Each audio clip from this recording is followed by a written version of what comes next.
മണ്ടനാണ്. നമ്മൾ പ്രാർത്ഥിക്കുന്നത് പലർക്കും മണ്ടത്തരമായിട്ടൊക്കെ ചിലപ്പോൾ തോന്നും. പക്ഷേ ഇന്ന് മണ്ടത്തരമായി തോന്നിയതായിരിക്കും നാളെ ഒരനുഗ്രഹത്തിൻ്റെ അടയാളമായി മാറുന്നതും. പ്രാർത്ഥിക്കുമ്പോൾ ഈ സമയം യേശുവിൻ്റെ കയ്യിൽ 5 അപ്പം 7 അപ്പം കൊണ്ട് കൊടുത്തപ്പോൾ ഒരു മാറ്റവും അവർ കണ്ടില്ല. അതെടുത്തുയർത്തി പ്രാർത്ഥിച്ചപ്പോൾ ഒരു മാറ്റവും കണ്ടില്ല. പക്ഷെ പിന്നീട് അവർ കണ്ടത് ഇന്നുവരെ കാണാത്തൊരത്ഭുതമാണ് കണ്ടത്. ഇന്ന് പ്രാർത്ഥിക്കുന്ന വിഷയത്തിനകത്ത് ഒരത്ഭുതവും ഞാൻ നോക്കുമ്പോൾ കാണുന്നില്ല, ഒരു മാറ്റവും കാണുന്നില്ല. ഇതൊക്കെ മണ്ടത്തരമായി പോയോ എന്ന് തോന്നും, ഇങ്ങനെയൊക്കെ പ്രാർത്ഥിക്കണമെന്ന് തോന്നും.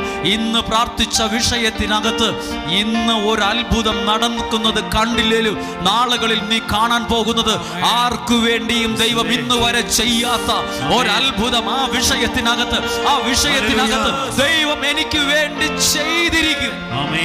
Hallelujah, hallelujah, hallelujah. ഇന്ന് വരെ